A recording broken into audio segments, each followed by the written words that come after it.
A Category 5 storm's closing in. On the deck sits more than $5 billion worth of aircraft fully exposed. One mistake can turn a $70 million jet into ocean debris. This is how aircraft carriers protect billion-dollar aircraft during extreme storms. A modern aircraft carrier is not just a ship, it's a floating air base, and on its deck sit dozens of fighter jets, radar planes, and helicopters.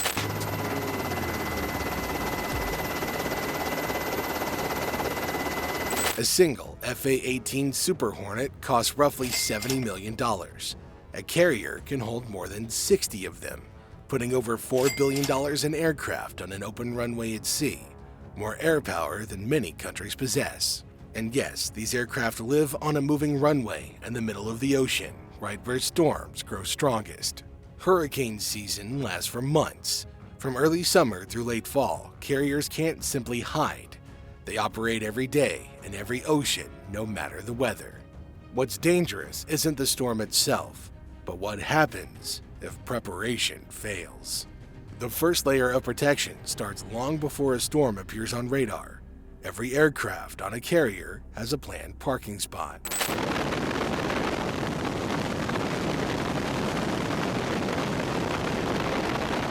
These positions are chosen carefully based on safety, wind exposure, and access to elevators. Nothing is random. If an aircraft is parked in the wrong place, heavy seas can push it into another jet, causing a chain reaction of damage. Below the flight deck sits the hangar bay. This space is like a massive steel garage. It stretches hundreds of feet long and spans most of the ship's width. Heavy steel doors divide it into sections. These doors are designed to stop fires, but they also add strength during violent weather. When a storm is approaching, commanders decide which aircraft can be moved below deck. Priority goes to the most valuable and sensitive jets. If space allows, dozens of aircraft are lowered into the hangar bay using giant elevators. These elevators can lift multiple jets at once, even in rough seas. A delayed decision here can leave aircraft trapped topside when winds become too dangerous to move them.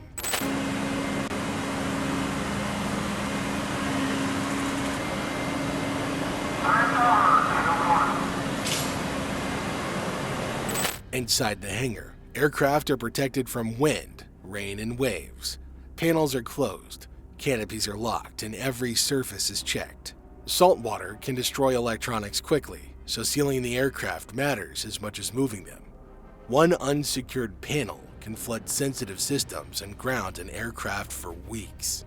But not every aircraft can fit below deck. Space is limited. Some jets, helicopters, and support planes must remain on the flight deck. This is where losses usually happen.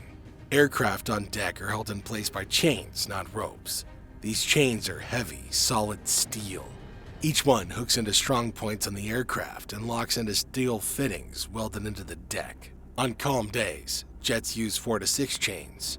In storms, that number can triple. If even one chain fails, the aircraft can begin to slide as the deck tilts.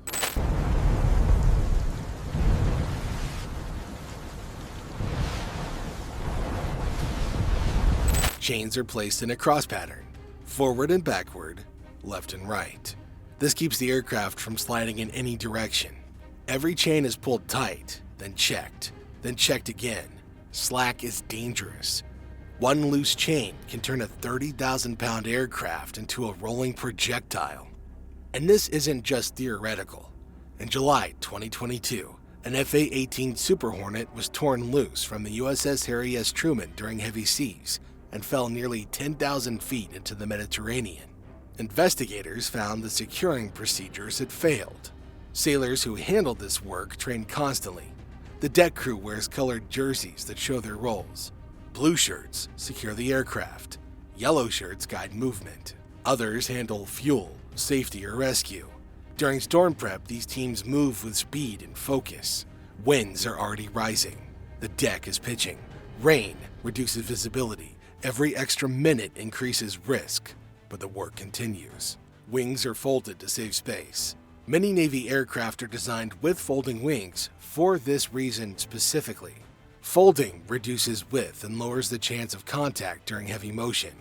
If wings aren't folded in time, aircraft can strike each other as the ship rolls. The Navy learned this the hard way. In 1944, a U.S. carrier group sailed straight into a massive typhoon in the Pacific. Winds tore aircraft from decks. Fires broke out. 3 destroyers sank and hundreds of sailors were killed, not by the enemy, but by the storm.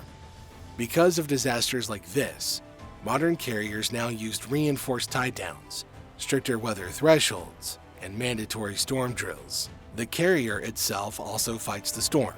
These ships are built for stability. Their weight is balanced, so they naturally want to return upright when tilted. Their wide hull spreads force across the water. Deep below, powerful systems help control movement. During storms, the ship turns into the wind. This reduces the force hitting the deck. Waves are met head-on instead of from the side. Speed is adjusted carefully. A carrier taking waves broadside risks sliding aircraft and structural damage. The bridge watches weather data non-stop. Modern carriers also receive constant updates from satellites and weather aircraft. They track wind speed, pressure, and wave height. Storm paths are updated in real time. Decisions are adjusted as conditions change. Communication here is critical. If the ship turns suddenly, the aircraft must be secured more tightly. Crews below deck need a warning. One missed message can undo hours of preparation. Past accidents have shown that silence or delay can cost millions in seconds. As storms intensify, watertight procedures begin. Doors are sealed, hatches are closed. The ship becomes a steel box. Water that reaches the deck must drain quickly. Drainage channels prevent water from pooling. Sometimes, storms don't come alone. In recent years, carriers have faced bad weather while also operating in combat zones. Crews may need to secure the aircraft for wind, then suddenly maneuver to avoid threats, then re-secure everything again. Each maneuver risks loosening chains and shifting aircraft. This is exhausting work done under heavy pressure. Even when aircraft are lost, investigations follow. The Navy studies every failure. Was it a mechanical issue? A training gap? A communication breakdown? Changes are made. Training increases. Procedures tighten. Losses directly reshape how future storms are handled. The hardware also improves. Tie-down fittings are inspected and replaced often. Salt and wind wear metal down. These fittings are load-tested regularly. Each one must withstand roughly 16,000 pounds of force. If one fails, it's removed. The cost of replacing steel is nothing compared to losing a jet. Sailors face extremely harsh conditions. Deck temperatures can soar under the sun or drop sharply in cold storms. Winds can knock people off balance. Rain stings. Noise never stops. Yet crews keep working. Many are barely in their 20s. They rely on training and teamwork. Above the deck, officers coordinate every movement. Models track aircraft positions.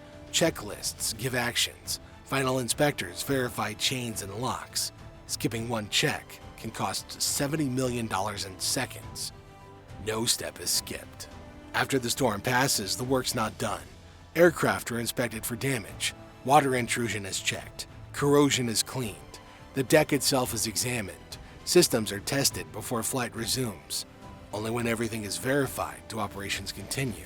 What makes aircraft carriers unique is not that they survive storms. It's that they keep operating through them. Flights resume. Missions continue.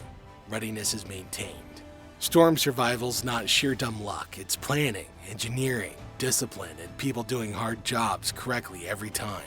One missed chain, one missed call, one ignored warning. That's all it takes to lose a $70 million aircraft. Carriers don't defeat storms. They survive them by eliminating mistakes. And at sea, mistakes cost millions.